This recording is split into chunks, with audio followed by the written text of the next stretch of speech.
ครับเรามาอยู่กันสวนดอกไม้เมืองหนาวของปตทนะครับอำเภอบ้านฉางจังหวัดระยองกับลูกหมูป่าแฟมิลี่นะครับ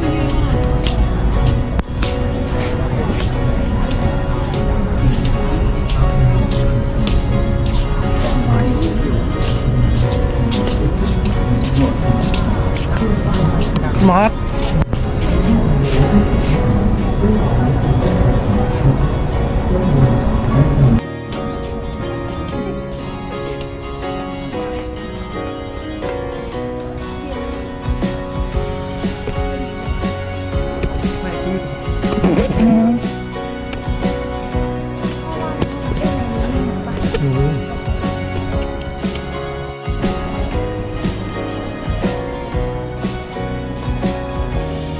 แป๊บนึงลูก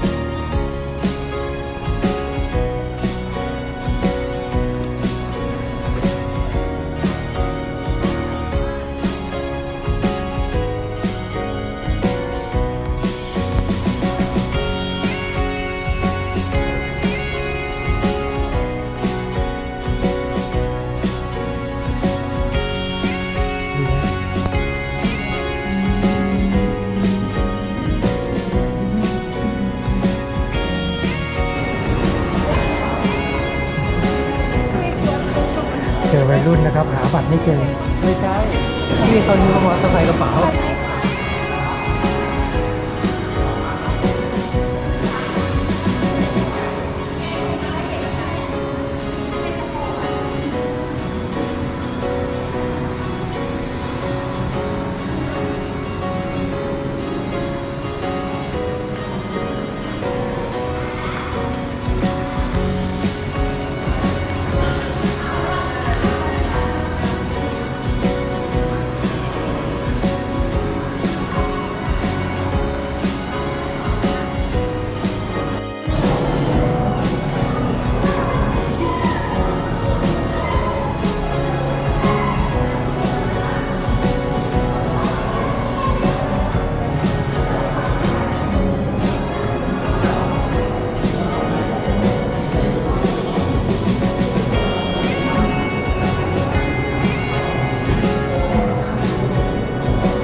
แกงลูกหมูป่านะครับซ้ายลูกซ้าย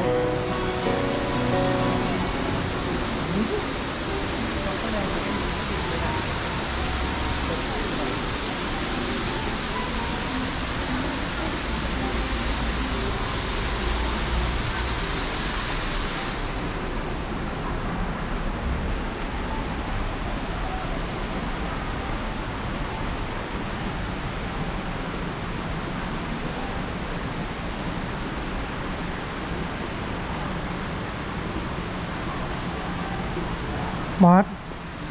ขนาดต้นปงยังมีอะความชื้นมันอะต้นโป่งมันจะขึ้นยาก มันก็ต้องอยู่ในความชื้นเห็นไหมไอ้ตรงที่เราเห็นว่าข้างบนเป็นดินนะเห็นไหมก็คืออาคารนี้เขาก็จะมันก็เหมือนลดความร้อนของนั่นน่ะ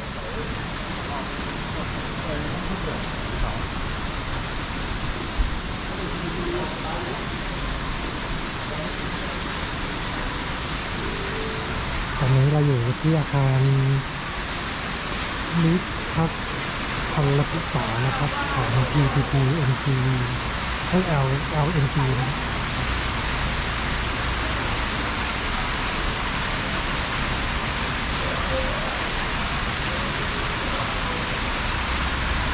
เข้าไปดูแบบพิลึกข้างในนะครับ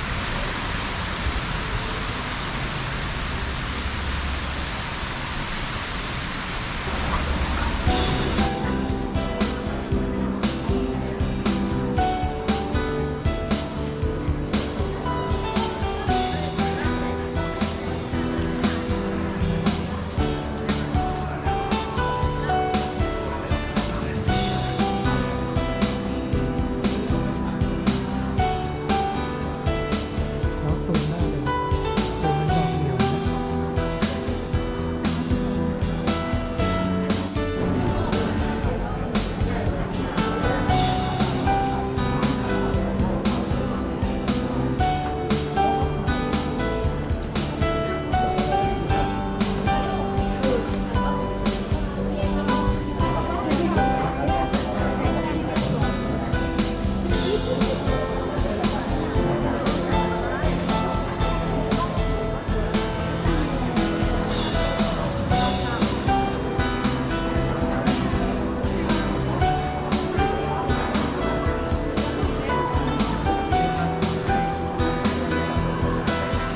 นั่นพ่อมาคนเดียวปะ เฮ้ยโทษนะครับ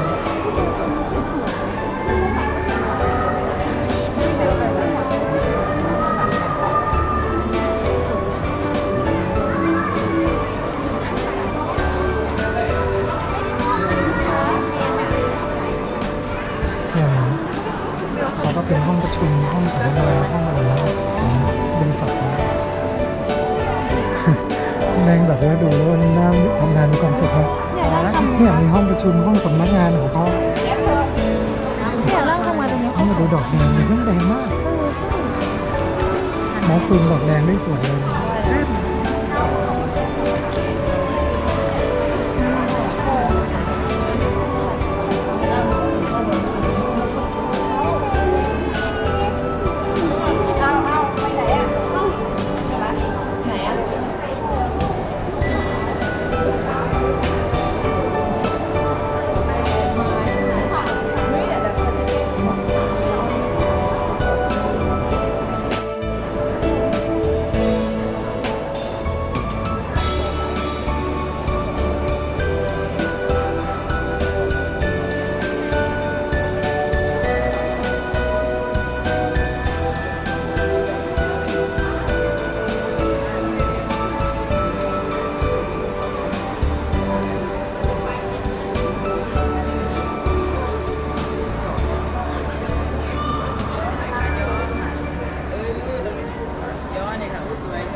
มันไม่โดนแดดใช่ป่ะมันเลยหุบ เออไม่รู้เลย ที่เราเคยเห็นว่าจะดอกตุ่มๆนี้ใช่ไหม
ก็สีแดงมากสวยดิ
ตอนนี้เรามามื้อเที่ยงนะครับ ร้านไอ้ป๋องนะครับ เป็นก๋วยเตี๋ยวนะครับที่เราเคยมา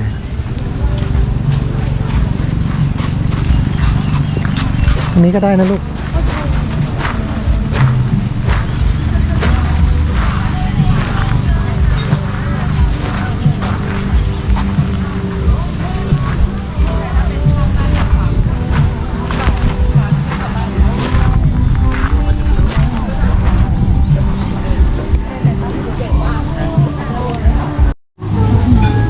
ตอนนี้เมนูหมูสเต๊ะเรามาแล้วนะครับ แล้วก็ขนมจีนของพี่ใบเฟิร์นเดี๋ยวเหลือก๋วยเตี๋ยวของหมูป่ากับแมมมอสนะครับ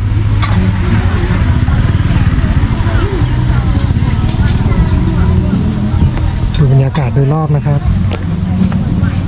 ร่มรื่นด้วยกอไผ่มีอะไรอยู่ในกอไผ่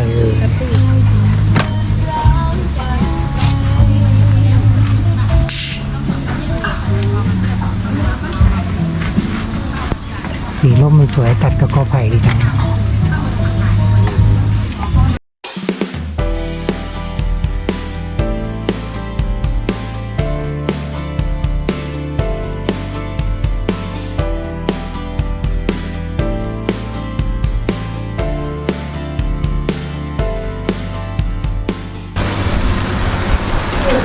วันนี้ท้องฟ้าใสแดดจัดนะครับน้ำทะเลเลยสีสวยเลยนะครับ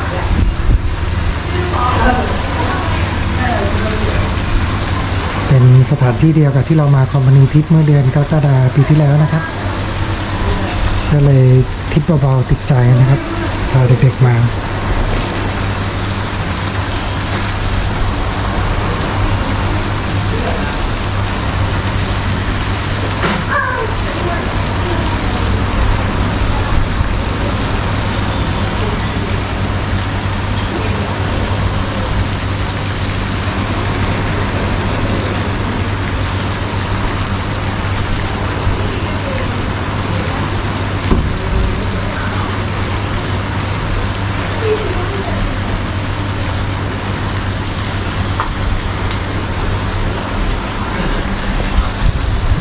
เด็กๆนะครับ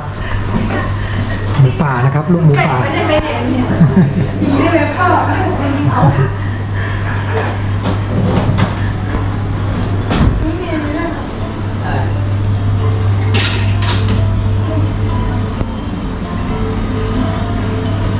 หนูลืมเอาชุดนอนมาเนี่ย จริงป่ะ ไม่เป็นไรหนูเอากางเกงขาสั้นมาเถอะกางเกงก็ได้กางเกงยีนอ่ะ นะครับพี่น้องมีกิจกรรมอะไรกันเราดูนะครับ ของพี่นี่นะคะแบบเป็นชุดเต้นเลยพื้นที่เล็บน้องเยอะมากเลยอะดูนิ้วก้อยหนูดิจุ่มไปนิดเดียวนิ้วก้อยหนูจุ่มไปนิดเดียวก็หมดแล้ว มีก้อยหนูเหมือนพี่ก้อยพ่อเลย ของน้องคือแบบพาคุ้มอ่ะถ้าน้องเองค่ะมีพื้นที่เย เปิ อะ ดร้านเสริมสวยนะครับตอนนี้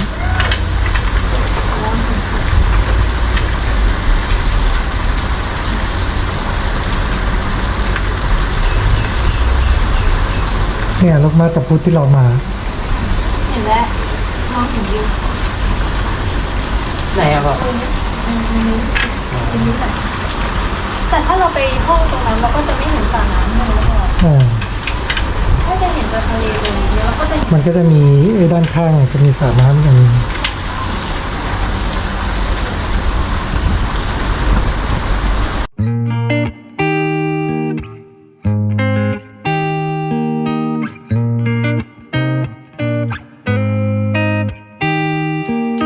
Paint me a scene, city in color, the way that you see,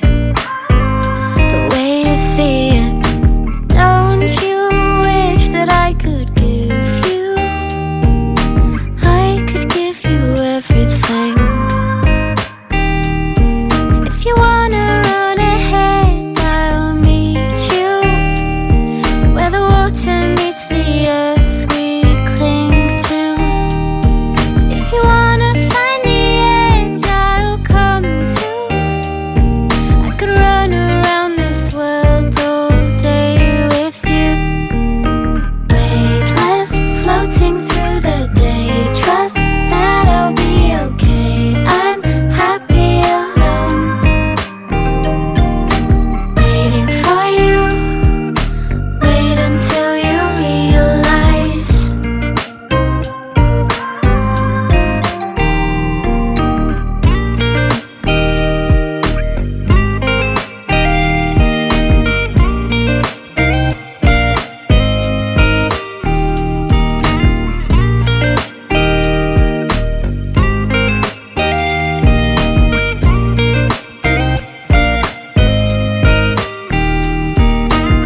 Sing it out like you want to, Dolly. Like you're 17 and everything it feels like a dream. Oh,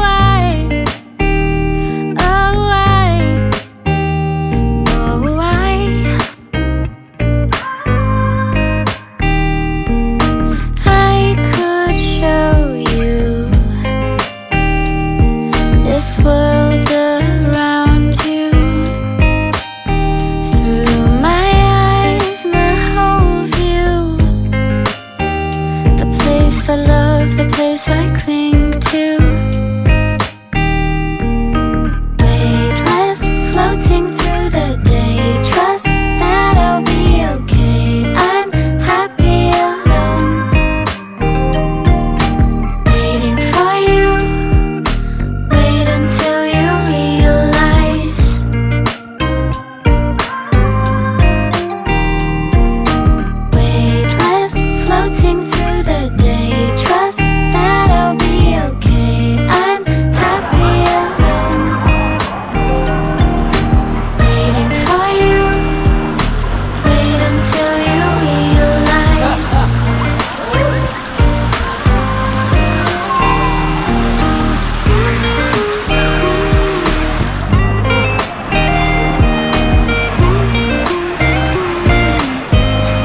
of the place I cling to. Weightless, floating through the day. Trust that I'll be okay. I'm happy alone. Waiting for you. Wait until you realize.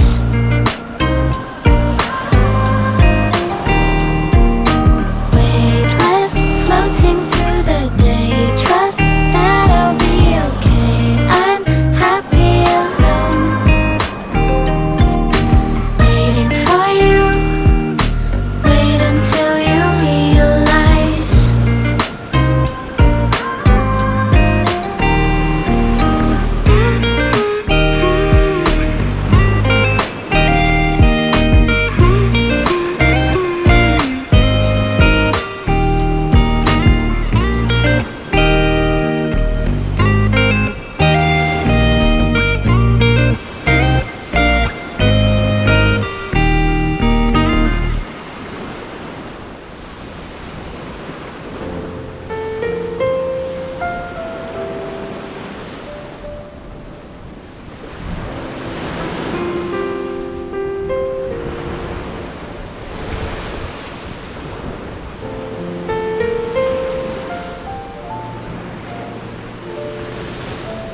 ครับบรรยากาศแสงไฟ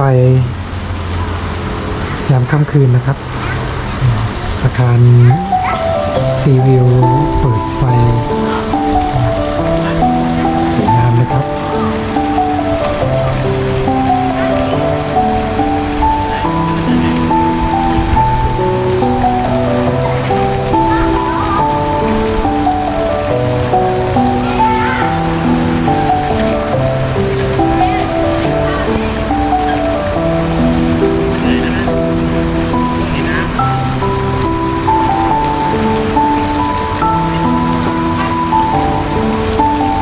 ที่เห็นเป็นเส้นสายไฟนั่นก็คือสะพานท่าเรือมาบตาพุธนะครับรวมกับ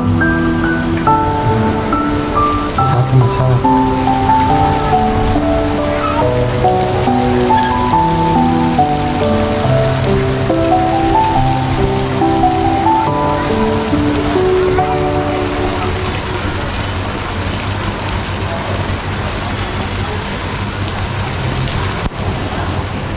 วันเกิดที่ใบเฟิร์นนะครับ29มีนาคมนะครับ ใช่